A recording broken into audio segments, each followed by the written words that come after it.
Hey everybody, welcome back to Archaeology After Dark. Sorry, it's been a couple weeks since you've heard from me. I have been at the Southeastern Archaeology Conference, and preparing for that is a lot of work. My guest today is Brittany Brown. Brittany, thanks for being here.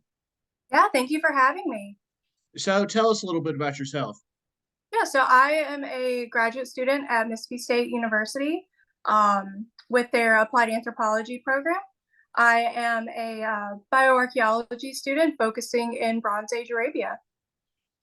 Okay, so when we say the Bronze Age, what kind of time frame are we looking at as far as history goes?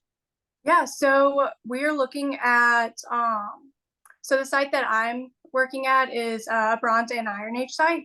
So it was occupied between 2200 BC to 300 BC. So you're looking at um, like for instance, like you're looking at a Pharaonic age in Egypt all the way up to Roman occupation in Egypt, I believe. So you're looking at like this really wide time frame. But the tomb that I'm looking at is just a Bronze Age tomb. So So when you say you're a bioarchaeologist, what are you specifically looking at this site? What makes this site stand out to you? sure. So what I'm specifically doing is looking at sex estimation and sex roles at Telebrock. Uh, the site stood out. So backstory on me. I'm going to tell you my whole life story. Everyone's going to know so much about me. Growing up, I wanted to be an Egyptologist. Like that was my life's dream. So I went to Mississippi State for my undergrad and graduated there in 2018. Worked CRM for a while, did a year-long internship at Fort Drum, New York, with cultural resources there. And then I was looking at another graduate program and I was emailing one of the professors here and I was like, hey, I need a reference. Would you do it? And he's like, why not just come back here? And I'm like, perfect, I'll do that. So faculty's never getting rid of me. Um, but I was looking and originally I came in to do something with like Greece or Rome or something within the Mediterranean. And my advisor, Dr. Anna Osterholz, was like, hey, we have this cool site. It's, something you really want to work on because it's within your area, within the Near Middle East. What do we think? And I'm like, I'll think about it.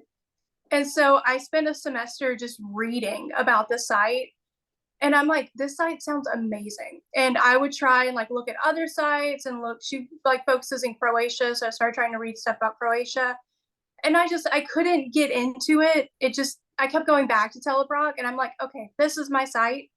Um, and just something about it, I just fell in love with it. Have you, I know that COVID made it an issue to actually travel and visit sites. Have you actually been able to go and visit the site since you started working on it?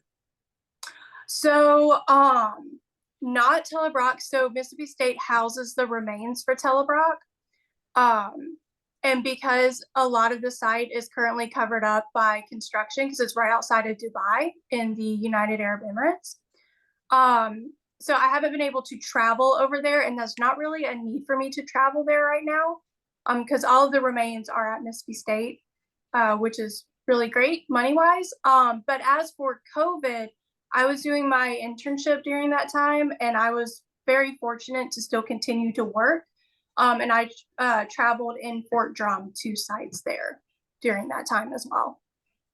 So it sounds like your research is ongoing, I assume. What have you learned so far?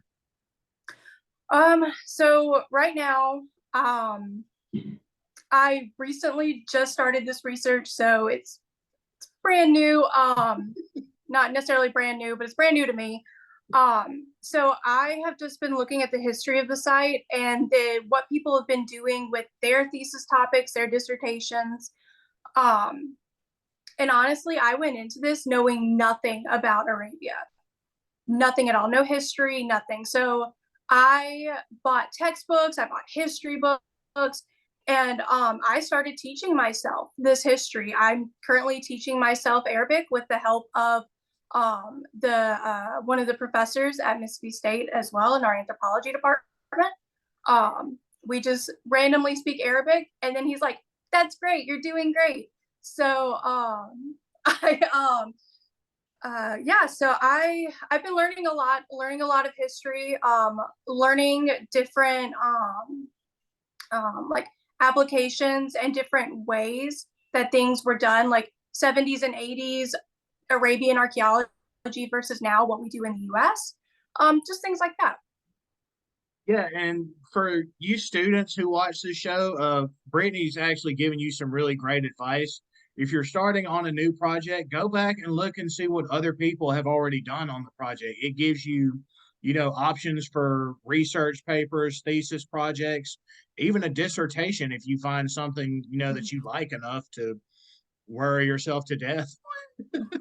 Yeah, absolutely. Because when I started my master's, I had no idea what I was doing. Like I had this broad topic, these broad ideas, no clue. And when I started reading about Telebrock, I'm like, well, everything I'm interested in has already been done. Like they did this in the 90s, or they did sex estimation in the 90s. Like, what am I supposed to do? And Dr. Anna Osterholz looked at me and she's like, Brittany, that was done in the 90s. We need an updated version. We need this. There's nothing wrong with going back and redoing as long as you have a good research question about it. Then it's not a problem. So that's something that really stuck with me. Is that do the reading, figure out what you're interested in, and there's no harm in coming into a graduate program with no idea what you want to do for a thesis. Yeah, and that's something, you can think about just going into college in general. It is Mhm. okay to have no idea what you want to do or what you're doing. Just talk to people, talk to your professors, and they are more often than not more than happy to help you, assuming you come by their office during office hours. Absolutely. Yeah, when I started in my undergrad, I was actually a criminology major. That's what I thought I wanted to do. And I did it for maybe a semester or two. And I quickly realized it was not for Brittany. And I made the switch back to anthropology and archaeology, just because I was really interested in it. I'd taken a cultural anthropology class. Um, and there's nothing wrong with switching your major at any point during, your career. Nothing wrong with it. Take classes, have fun. Take classes outside of your program. If you're like, oh, I'm an anthropology major, but I'm also interested in business, take a business class. Nothing wrong with it.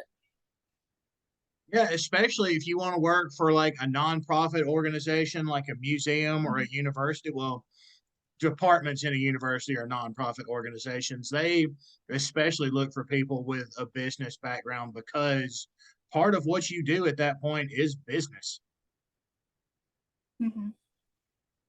Absolutely. And those skills are also valuable in CRM as well. Yeah, so you have some experience in CRM also. That's cultural Mhm. resource management. Uh, how did you find the difference between doing it academically and doing it professionally? That's a great question. So, I avoided field schools all throughout my undergrad until the summer that I graduated. And I was like, okay, I need a field school. What am I doing? And I worked at the Hester site in Amory, Mississippi, which is a Paleo Indian site. And I worked with Dr. Shane Miller. And it was very like we did a phase 3 excavation. So just troweling our way. And it was a very nice learning experience. But once I got to, there wasn't any pressure to like hurry up. We need like 5 levels done by the end of today. It was very relaxed, a very good teaching environment. And then once I got to CRM, they're like, okay, we need all this work done by the end of the 10-day session. And I'm like, what is all of this? Yeah, I felt that same way. I was on a CRM project right after I had finished my undergrad, and they took me deep into the woods, and it's like I'd forgotten everything I'd learned over the past 4 years. I'm like, what am I Yeah. doing here? There's so many trees and people. Yeah. Yeah. I did the same thing because like they were like, oh, what's the soil type? And I'm like, it's dirt. All I got because my field school was just sandy loam straight through. So when they were like, oh, we're looking for like hydric soil, or we're looking for like this is clay, or this is sandy clay, or something, I'm like, how? And luckily, I was very fortunate with my first CRM job with my crew lead and some more experienced people on the team were more than happy to be like, okay, this is how we do this. Like, this is what this is. This is how we do the paperwork. Because I never did a survey field school. So I had no clue. And my first job was a phase 1 survey. So lots of walking, lots of carrying things. But it was wonderful. I loved it.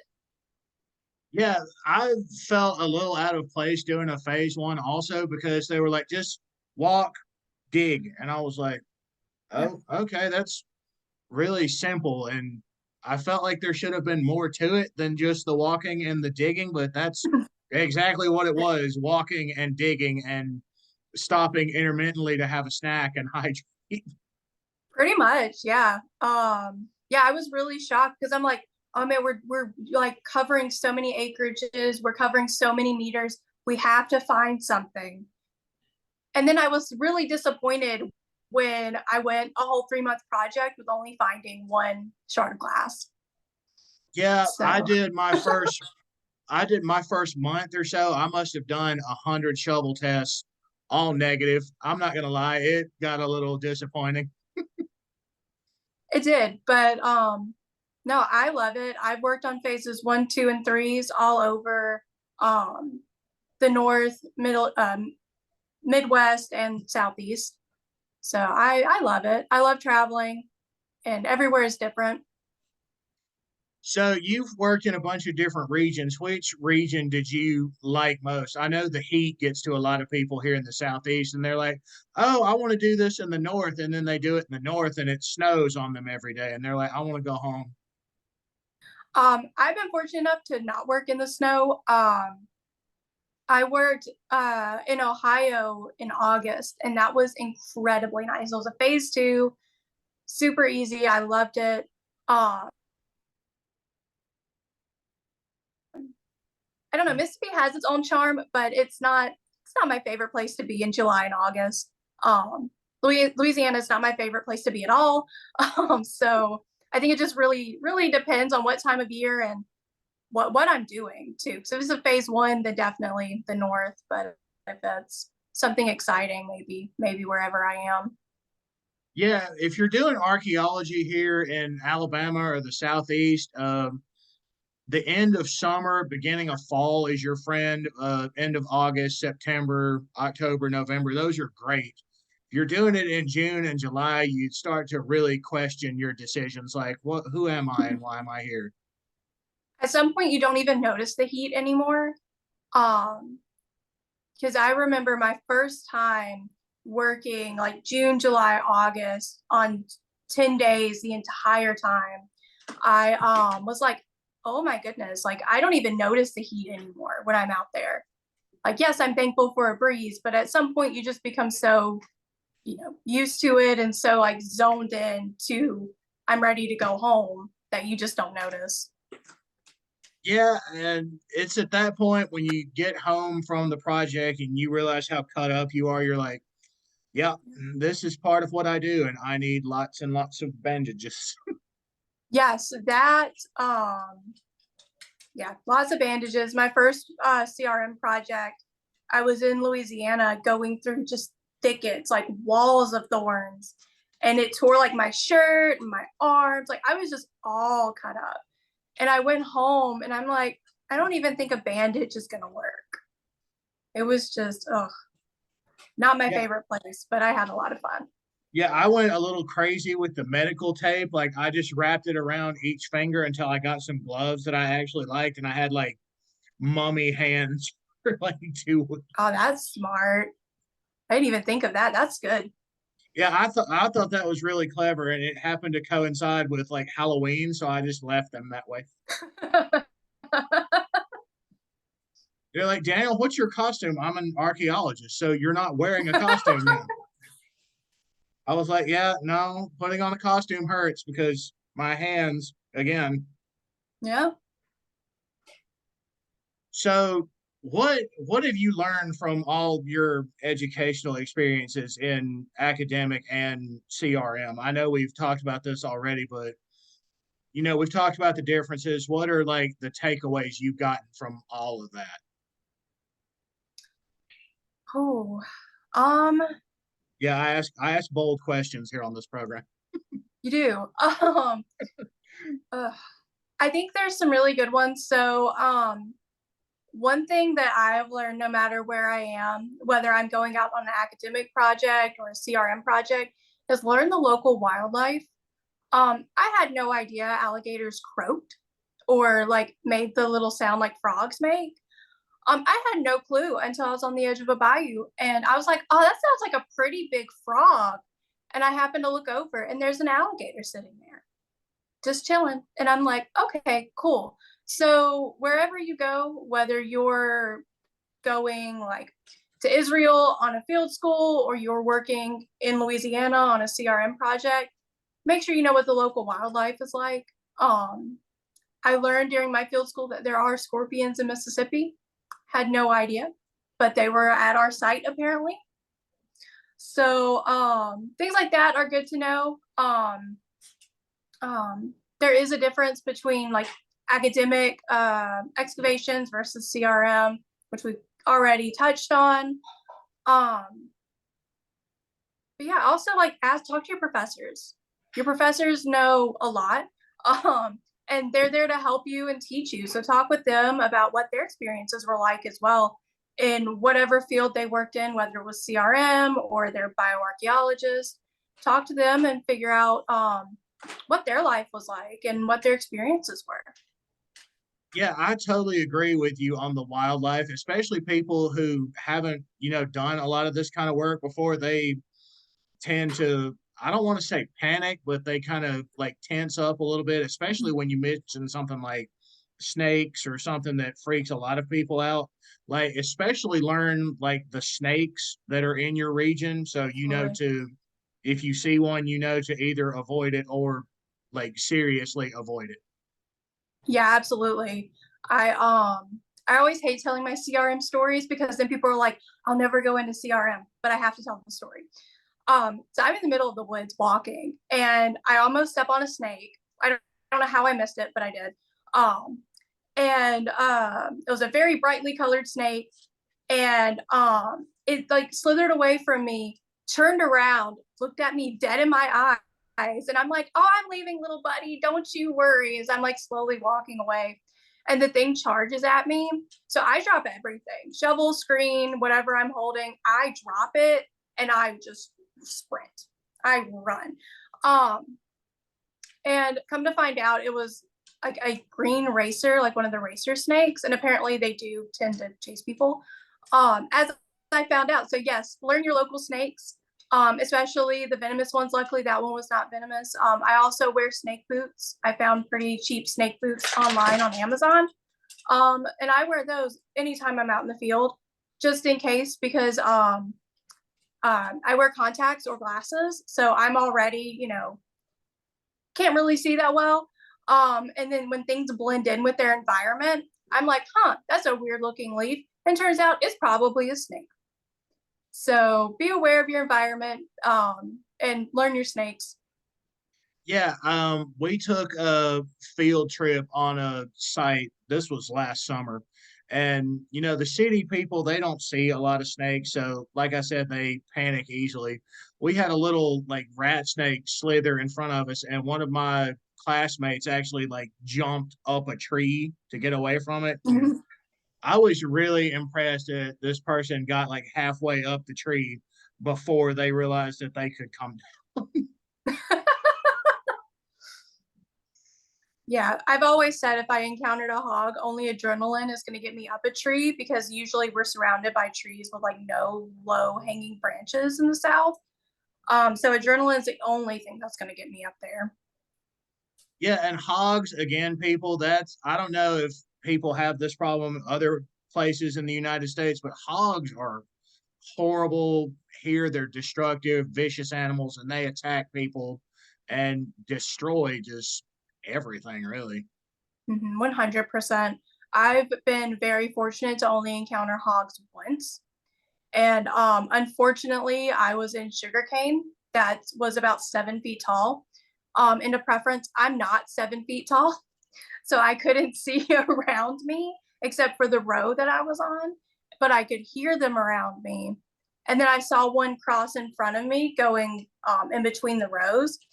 And I called my crew lead and I'm like, hey, there's hogs everywhere. I don't know what I'm doing and I don't know where they are. And they were like, okay, back out, get out of there, and we'll meet you by the road or wherever there was a clear open area that I could see what was around me. And then they also left the area because hogs are insanely dangerous. Yeah, and again, that's one of those things that you need to prepare for if you've never done this before is, talk to your professors again. They all have stories like this. They have like not horror stories from the field, they're more like cautionary tales like, hey, if you're out in the field, don't do this or don't do that. Don't shrug it off when they give you that kind of advice because honestly, it could more or less save your life out in the field. Mm-hmm. Absolutely. And the safety talks, like the company that I work for, we do safety meetings every morning, as any company should. And we go over the safety concerns of that day. Even if we're in the same area that we've been in all week or all month, we go over safety concerns. Heat exhaustion's a big one. Animals like hogs and snakes, anything like that. Usually your crew leads or someone on the crew that's in sort of a leadership position will give those talks and be like, hey, one, here's a form you need to sign, but two, here are things that we might have to experience today. And this is what we do. And these are how we prevent heat exhaustion, things like that. So we're about out of time for today. Brittany, any last minute advice, any recommendations you want to give people when they're getting started in this kind of work? As usual, talk to your professors, talk to your crew leads too. Whenever you get in contact with them for your first job, talk to them, be like, hi, what do I need for this project? Or, things like that, like get experiences and don't be afraid when you start a graduate program. Don't be afraid to be like, I don't know what I want to do, but I want to do archaeology or I want to do bioarchaeology. Your advisors within that program, your new advisors and your ones from undergrad are more than happy to answer any questions you have and help you along the way as well. And don't be afraid to do your own research, especially if you aren't sure about something. Look it up yourself and then talk to your professor so you don't go into a conversation with them and get blindsided yourself or blindside them with what you're trying to ask them. Like, make sure you're on the same page so you're getting the actual information you need. Absolutely. And don't listen to the imposter syndrome that tells you that you don't belong there or that you're not good enough, because you belong there and you are good enough and you're smart enough. Everyone is running their own race for a reason, and there's a reason why you're there. So don't listen to the imposter syndrome, that little voice that tells you you're not enough when you are. Plus, you've already gotten accepted to the program, so there's a letter saying you're good enough to be there. Absolutely. Well, Brittany, thanks so much for being here. I really enjoyed having you on the show. Yeah, thank you so much for having me. All right, till next time, everybody.